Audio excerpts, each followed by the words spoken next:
Afternoon, Richard. Afternoon. The home support clearly have a huge effect on your games. What's your message for the home fans ahead of the game tomorrow evening? I thought they were absolutely fantastic at Newport in the first game. I'd said to them before, but I didn't say to the fans personally, but I'd said you could be our 12th man, the old cliche. But they actually were our 11th and 12th man, weren't they, for an hour? And they were fantastic. And it needs to be the same again tomorrow night. We need to get them behind us, supporters, right from start to finish. We're going to have lots of time, I said it before, lots of times where we've not got the football, where we're under pressure, depending what stage of the game, what the score line is at the stage of the game. We need the fans to get really behind us and make it a really good atmosphere. Don't want to say an intimidating atmosphere, but we want to make it an atmosphere that makes the hairs stand up on the back of your neck for our lads, and let the Newport players not rude, not unpolite, not disrespectful, but let the Newport players know that we've got a group of fans that are there to kick us on. You'll be without George Langston after his red card in the first time. How big of a miss will his presence be at the back? We'll only find that out after tomorrow night's game, won't we? George is an integral part of our squad. He's an integral part of the team. What people forget with George, he's only 20. Because of his size, I believe, and there's lots of players that get overlooked and think that they are more men and more mature than they actually are because of their height and their size. And George he's only just turned 20, so at sometimes his naivety is his worst enemy, but he's a big member of our squad. And on a defensive note, there was such a strong display with 10 men against Newport, but that's now 16 games without a clean sheet. What have you been working on to try and rectify that? Work on it every day, work on it every week.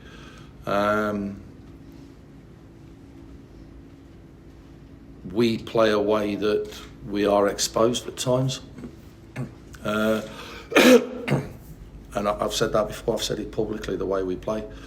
But when you've got three forwards like we've got, you don't really want them defending or in positions that they're defending. Yeah, we could do more at times, and I think sometimes defensively we try to be too clever instead of just defending. But are we going to have to score 2 goals tomorrow night to put us in with a chance? Yeah, there's every chance that we'll concede a goal tomorrow night. We know that. We've worked last week before Saturday, and we've done a little bit again today, but it is what it is. I could rectify that by pulling 2 of me forwards a little bit deeper, but I'm not going to do that. Okay. And lastly, just on a personal note, you've got potential to make history tomorrow evening. What will it mean to you, such an achievement? It's what it means to the football club. Doesn't matter what it means to me, and that's not being disrespectful to yourself. Doesn't matter what it means to me. It's what it means to the football club. To get to the 4th round of the FA Cup is just an absolute milestone for the football club. So what it means to me is pales into insignificance as to what it means to the football club and to the fans of this football club. Football club that I've been associated with on and off for 10 years, probably 11 now. It means more to the football club and the fans of the football club. And I've said previously, my first game at Eastleigh was 2012, I believe it was, and there were 360 people in the ground. It was against Maidenhead, and the week before Maidenhead had won 8-3, so they brought a few extra as well. So for the fans, from where it's come to where it is now, this is all about the football club. It's not about me. We're going to go to Jeremy from Sports. Hi Richard, nice to see you. Hey, Jeremy. It is the biggest game in the club's history, and it would lead to an even bigger game in the club's history. So some excitement around Eastleigh right now. I've been, personally, it's been difficult the last week because we forgot about Saturday, which I sort of, if you see me interview from Saturday, that I'd said the club, I was disappointed the whole club had forgot about Saturday's game against Southend. But now we're coming on to, it's just been a magical time for the football club. It's just been for us to win tomorrow in a pre-season friendly against Manchester United would be massive. But it would also be massive for Newport, a pre-season friendly. So let's bear Newport in mind. It's not just about us. The prize is absolutely massive. Forget what it could lead to financially. I don't know. I don't get involved in that. It doesn't matter whether it's whoever it is. We can certainly get what we can get in the ground. But the financial side of it could be good. But just to get Manchester United to the Silver Lake would just be, I don't know what it would be. I keep saying it's going to be massive, but it's massive for both clubs. There's been some speculation that any game with United could go to a neutral venue, but is it your view that any game with United would take place here? I don't think I'll have an input on that. I think that'll be left to the people that make those decisions. I have my view, but I think the legacy that would never happen again, that Manchester United came to the Silver Lake in an FA Cup fourth round tie. I think even to my chairman that's worth money. And have you dreamt or thought at all about the prospect of Eric Tena being in the away dugout here? Well, when you get at my age, you don't dream much because you don't sleep a lot, you know. So, no, I've not. I've not thought of that. I had a message. Steve McLaren's a very good mate of mine. We played together at Oxford back in the 80s. He sent me a message of good wishes, so appreciate that. But other than that, no. The only thing and I said the other day in my programme notes, the only thing that I've sort of been looking back on the Newport game was just, could we have had one more chance? Could we have had one more chance that dropped on McCallum's head? But we weren't, so we're back here. It's great. And we have to try and go and win a game of football tomorrow night. Are the players talking about United? No, but they might be, but they're not in front of me. It's only natural, and I'm sure this is going on at Newport as well. It's only natural, and a game that size, already the organisation has to start, even though neither of us know. So you have to tempt fate a little bit. But I've not heard them, and if they have, they have. You know, if they want to dream, let them dream. Because, you know, my message to the players has been today, it might not mean nothing now that you got to the fourth round of the FA Cup. It might not mean a lot to you now personally. But in another 15, 20 years' time, when there's a little snippet in a programme or a little snippet in the local paper that feels its way back through, and you go, I was part of that. It means something further down the line. You know, my boy took my grandson to watch Oxford the other day, and there's a little piece in the programme about me scoring a goal one day, and my grandson was buzzing off that, and my boy was, to be fair. Didn't mean nothing to me at the time. It's sort of 25, 35 years later, it's just does mean a little bit more, you know. Yeah, just finally from me, Richard, I know you won't talk about the money, but if you do get to the fourth round, the money could be absolutely transformational, couldn't it, for Eastleigh? It could be, but what people don't realise is this football club costs a lot of money to run as well. This building here costs a few quid to run. So I'm sure there'll be a little bit left over. What that little bit left over looks like, I don't know. It's not for me to say. Everybody knows my relationship with the chairman is an healthy one, is one of friendship. and I'm sure at some point he'll spin it in his way to me, what we haven't made. But it's not about the finances. This is just not about the finances. This is now about the prize at the end of it and just what could be coming to the Silver Lake. Thanks, Gary. Pleasure, thank you. Perfect. That's all for TV.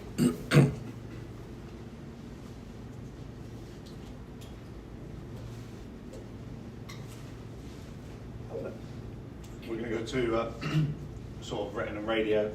Starting off with BBC South, Lewis Coombs. Yeah, we're here, mate, but I'll set up down by the dugout. Down there, but you go ahead and swear up. Okay. We're going to go to George from Daily Echo. Yeah, Richard, you talk about the prize that is at the end of it, but how do you sort of prevent players from maybe playing within themselves and maybe not wanting to be the one who makes a mistake that could cost you the game and cost you that prize? That comes from the player. How can that come from me? You know, we were a little bit within ourselves in the first game, in the first half. Half time we come in, down to 10 men. I said, let's just go and attack them. I managed to change the mindset a little bit. Yeah, we sailed by the seat of his pants. But second half, we had a bit more of a free-flowing, nothing to lose type of attitude. But some of them things have to come from the players within as well. It's very easy to go into your shell, but we all need to drag each other through. And I have no doubt tomorrow that there'll be one or two go in the shell. But as the game goes on, that's when they need to come out. I don't think we went in our shell against Reading. We went and had a go, and that's all I ask the lads to do tomorrow. And I think if they go and have a go, do themselves proud, we can't ask no more. Whatever the result may be, we can't ask no more. The forwards always get the glory of football, but when you've got the likes of McCallum, Maguire, Quigley up front, with the goals they score, you've always got a chance in any game you're playing against, no matter who you're playing against, don't you? Yes, which is why we brought them to the football club. Yeah. And it's normally in teams I've been associated with in the past, it's the other way around. You get your defence, but you can't really get anybody to score a goal. We've got it the other way around, where we do need to defend better. We do need to defend better as a team. But it's like I've said lots of times. We're defending with 7 behind the football. So we're going to score goals, but we're going to concede. And I think my time coming back in as manager, there's a new way of playing football nowadays. I'm not one for rolling it out from the back and all that type of play. No, I think there is an happy medium. But people want to come and see goals nowadays, don't they? You know, it's not enough to win a football match, just winning a football match. You've got to go and win football matches 3-0, 3-1, 3-2, 4-3. That's where we're at now. So, from going when I was here before, where we were winning football matches 1-0, 2-1, we now got a requirement with it, and this is not just me as a manager. This is across football.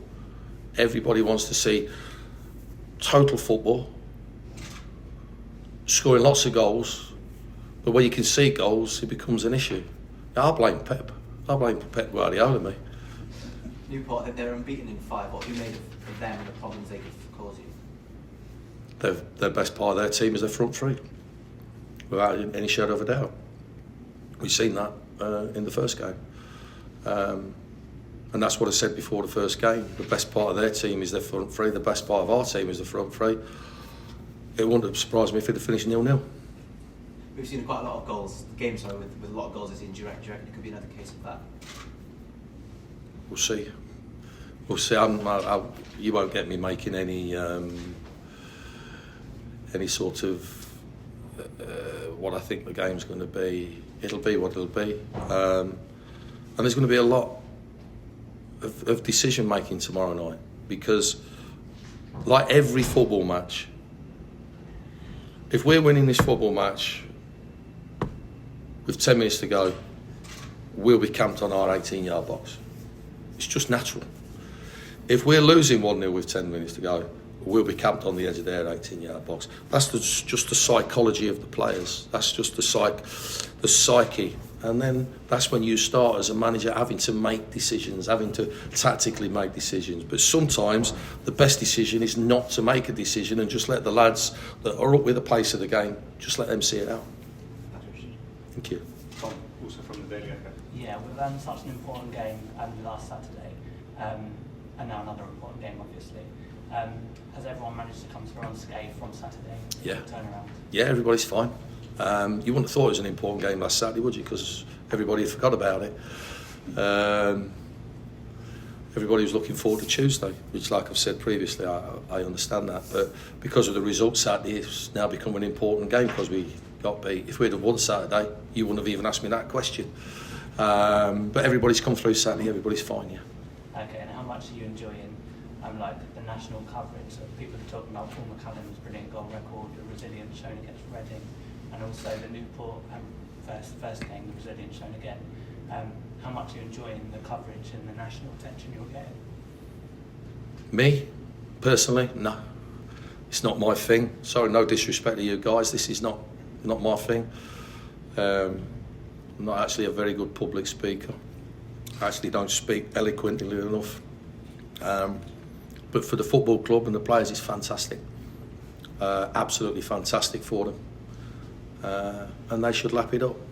But no. I think, like I said, for the Reading game, this is me out of my comfort zone. This is, guys, so. Thanks, Richard. Thank you. Jack from Soden. Hi Richard, you said before the Reading game about keeping the spotlight on the club. What has it been like for the club, keeping the spotlight on? It's important. It's important for the football club that it's continued. That we're still a relatively new football club. 10, 11 years down the line, 360 people to over 2,000 on Saturday. Still a relatively new football club with new fans. And for us to get better, to get bigger, we need that spotlight. We need the exposure that it brings for more people to come. You know, we'll have a full house again tomorrow night, I would imagine. And if 100 of them people come back, it's absolutely fantastic for this football club, and it's priceless as well for us. So it is important that we keep that exposure.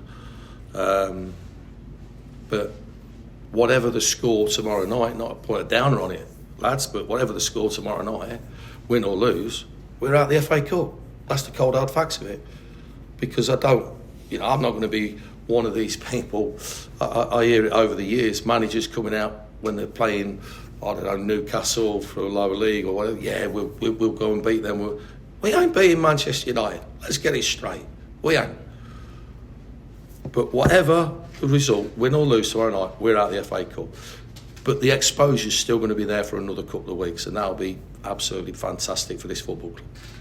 Just going back to the game last Saturday against Newport, what did you learn from the game? Learned no more than I knew before the game.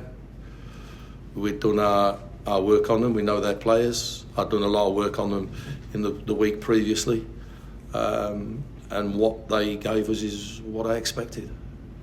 As in the fact is, went down to 10, went to goal down. It was a great performance to get back, and obviously when that Maguire penalty went in, it must have been fantastic. I didn't celebrate. Still didn't celebrate. Called out emotionless, whatever. But there was still 10 minutes to go. And you lose your emotion, you end up making silly decisions. That's me personally. Doesn't work for everybody, but that's me.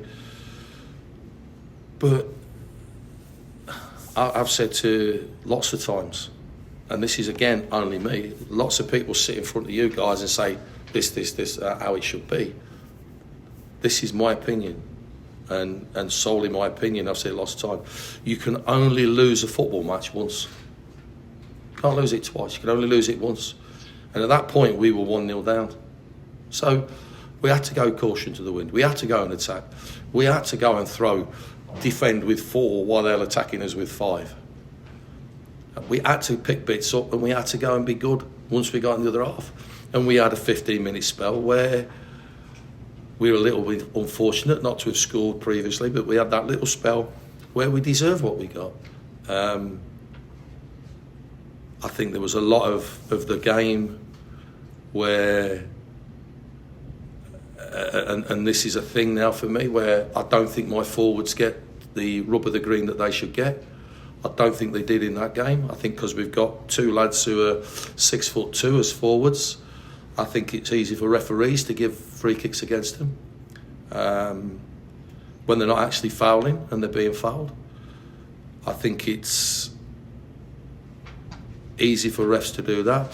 I also think the opposition are spending a lot of time trying to get Quigley and McCallum booked, yellow carded, and then when they have, spending a lot of time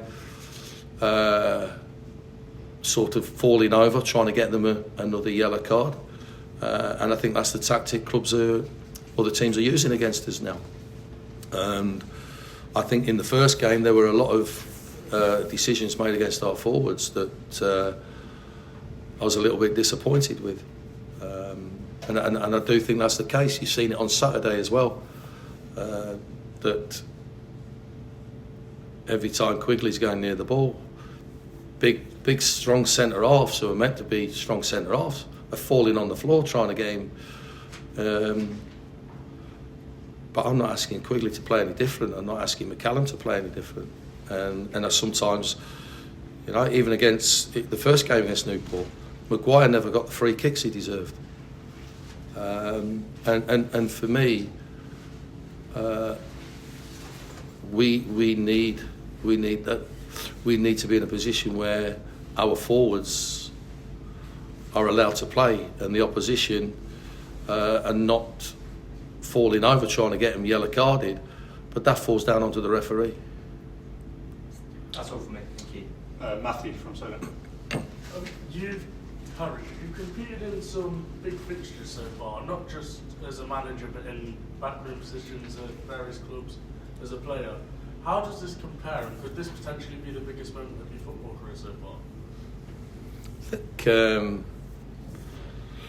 as a player I've been fortunate enough to play in, but when you come into football and you're fortunate enough to be able to go into coaching, you have to split it in as two careers. You can't split it as one, for me.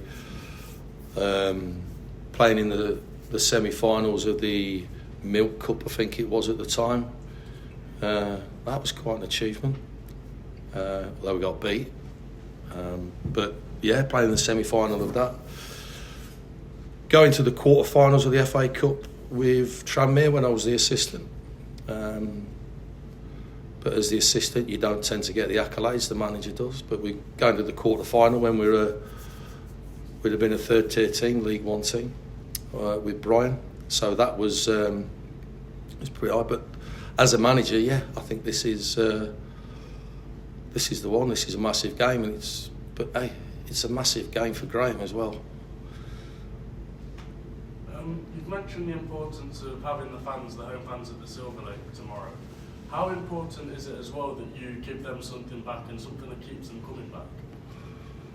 It's a very good question. The only important thing tomorrow night is the result, isn't it? We could play not at our best tomorrow night.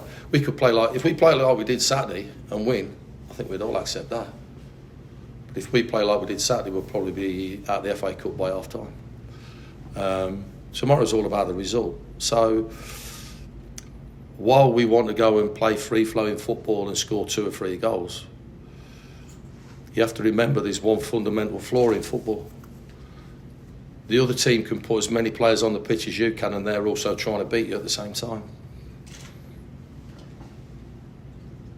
In the lead up to a match like this, for a lot of players, especially younger players, it's going to be one of the biggest occasions of their career so far.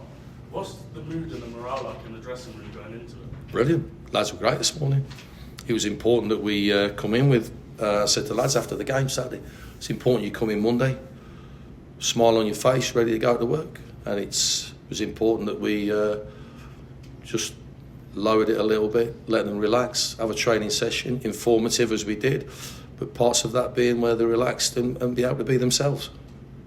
And one thing you touched on in your interview after the Southend game, and obviously with the George Langston red card, was having to make changes due to yellow cards being picked up and stuff like that, having to manage the game differently. How important is discipline going to be tomorrow night in winning the game? Discipline is important in every game. You can see that from the Aldershot game, when everybody lost their heads and we have somebody sent off. Discipline's important in every game. Discipline's important in training. Discipline is important when you're driving your car down the street. So I'd expect my players to be disciplined, but it is going to be a major factor, yeah. But I'm expecting them to have that discipline. Hi Richard, thanks for your time. Hi Simon. I remember being at Eastleigh when the new stand was opened in 2004, when it was a lot different club to it is now, and that's light years away from the team that you took over in 2012. I know Eastleigh are an established National League side now, but just how vast has the growth been in the time that you've been involved with the club? No, it's been massive from where we were, where we are now. But you got to remember, in that time, there's been other incumbents in the position. Chris Todd's been in the position, Ben Streven's been in the position, Ronnie Moore, Martin Allen, Kenny Amor's been chairman in that time as well. So there's other people that have also been part of that, not just me. But it's just totally different football club to what it was in 2012. I mean, it's easy, as I said, like Eastleigh are now considered an established National League side, but how transformational would this next step be if you can beat Newport? Both you touched upon the exposure and everything else, take it to that next level. Because I guess without that, it's hard, as you said, everything costs money. The lighting, the buildings and everything, to take that next step in exposure and finance. I think the exposure helps you to that next level. I mean, when we came back, myself and Stuart came back after our little recce up at Sunderland, the club probably weren't in the position that it had been, and that's no disrespect to anybody else.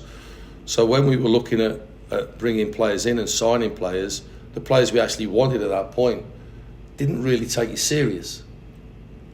So it's been a little bit of a trajectory to get us, and that's where we're starting to go now. And the exposure of this cup run, it's great, absolutely fantastic. But on the back of that, we're going to have to then kick on in the league. It's no point just then sitting around being and thinking that's enough. We've got to kick on in the league. Then you've got to go and improve your squad for next season, or try to, or add one or two to your squad to make you better. Then you've got to look for another cup run next year to keep that trajectory going, to keep the club in the limelight. I think what are we now? I think we're probably one of the longest in the National League now, aren't we? So that's the only way. If we just have what we've got and win tomorrow, and then we just peter out the season and we don't do anything there, we just become another club that you guys don't take no notice of, or anybody else does. I'll always keep an eye on it easily. Thank you. No, just finally for me, I just wanted to ask how beneficial maybe the Reading game would be. I know having a big game like that, a big opponent, in preparation for tomorrow night. I think, I don't want to be disrespectful to Reading, but I do think they underestimated us a little bit. I do think the team that they put out to start with, I was surprised at. And it allowed us to get a foothold in the game. And by the time they put all their the bigger players on, they were playing a little bit of catch up, and it's hard playing catch up in football matches. So I was surprised at that, but I also do think that it's, you've not got that inferiority complex. We should take a lot of pride from that. Sometimes some players and people and everybody, we've all heard it, this imposter syndrome that's going around now. that you're not worthy. But I think the Reading game has showed the lads that you're here on merit, and we're here on merit. And so, you know, we need to capitalise on that. We need to make sure we're still in the competition. Thank you. Good luck. Thank you very much. Appreciate it. Thank you. Graham from the Sun. Right. Why do you blame Pep? Is that because of the Total football. total football? Yeah. Yeah. Probably I mean old, that. I mean that. probably old school. I know you. I mean that respectfully, by the way. Yeah. I mean that massively respectfully. But it is. It's total football. That's where we've gone to now, isn't it? It's total football. It is. We saw it yesterday, Man United, Spurs. Did you watch it? No. Did you not want to watch it? No. What, afraid of what you might see? No, I don't want to. I thought I've got my head down for 10 minutes. So you never watched the thing? No. No. Do you get nervous before a game? No. No? What is nervous? What is it? I don't know. I don't have that jittery feeling inside of me, but I would imagine at some point there is something in there that. Is it nerves? Is it being anxious? Is it, I don't know what. I'll do what I normally do is when the lads go out for a warm-up, I'll probably go and have a lie on the fitness table and see if I get my head down for 10 minutes, which is what I normally do, yeah. Is that right? Yeah, I did it at Newport as well, although got a chair put up on the chair next to the kit skip and got my coat over me and had 10 minutes. And do you actually fall asleep? Yeah. Wish I could do that. I can't do it at night, that's why. Yeah, you mentioned that. Yeah. You mentioned that. Are you superstitious? I used to be. I used to be very superstitious until I worked with Brian Little, that is, Yeah. who one of the best people I've worked with. And I said to him, so I forget what I said one day. I said, we'll be all right today, Gaff. I says, I've wore the same trousers that I wore the last time we won. He went, well, if everybody wore the same clothes that they won last time they won, why are we not all winning? And he said, it's a load of rubbish. And I went, yeah, good point. So since then, I've not really. Not done it? No. What did you used to do? Oh, I used to wear the same clothes. Yeah. Part my hair the same way. Yeah, all sorts of. Drive the same way. Yeah. Yeah, ridiculous. It was like bordering on OCD. But it was like, yeah, cup of tea before the same. Honestly, it was. So you don't do anything now? No. No. No? Okay. Lovely. Thank you. Aaron. Hi Richard, Aaron from Wave 105. Hey, Aaron. Apologies if this has already been covered. What have you learned from the first tie against Newport? Nothing. Nothing at all? No. No. And that's not being rude.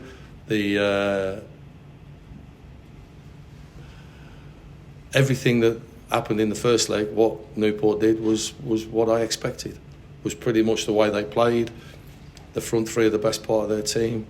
The formation, the way they played, who the best players were, the way they were going to play the wing backs. Yeah, it was pretty much thorough.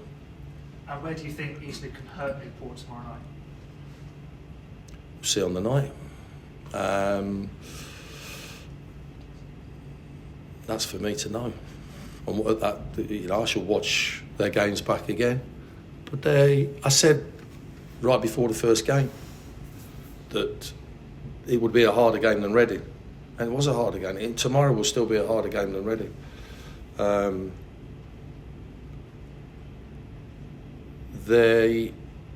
We just know what to expect from them, and it is. We are the underdog. They're from a higher league. They've got a couple of players that we considered in the summer that chose to go to their club, to Newport, instead of come to us. So, yeah, we are the underdog. It's going to be difficult. And every game I say it to the players. When we played Newport in the first leg, we had 10 outfield players playing well. Apart from George, then we had 9 outfield players playing well. If we'd have had 5 outfield players playing well and the rest didn't, and Newport have 8 playing well, we ain't winning. So everybody needs to play well. Everybody needs to contribute. And if we've got more players playing well tomorrow night than Newport, we've got every chance of winning that football match. If we don't, we won't. And what would it mean to you and to the club to reach the 4th round? Obviously, it would be the furthest the club's ever got in this competition. Don't matter about me.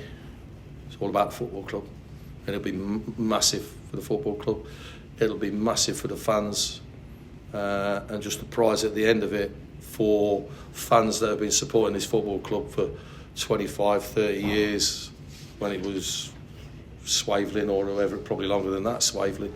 But just for them people, it'll just be a dream come true for them. Last one for me, Scott Quigley was substitute at half-time on Saturday. Was that because of his yellow card, or was he injured? He's picked up a little knock. He didn't train today.